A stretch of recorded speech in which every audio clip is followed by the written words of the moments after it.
Кој си ти бе? Тој се на очарите.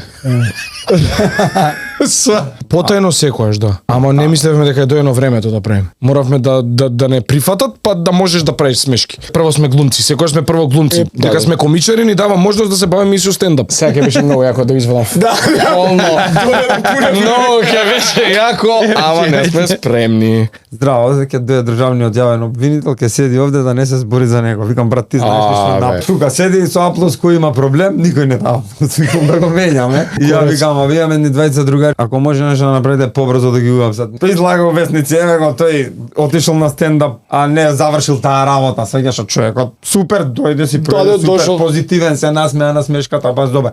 Добро и тоа е поентата на комедија, јавна критика да ти. Мислам дека не треба да има такви теми, се додека се смееме и се зезаме. Поентата е да предизвикаш убаво чувство кај некој. Не е поентата да навредиш некој на комедијата. А и најлесно се пребродуваат работите со комедија. Запомнете, јасниот вид е клучен за вашите спортски перформанси. Очна болница Деница од Скопје. БК15 кај братот Апарел си имате 15% со нашиот код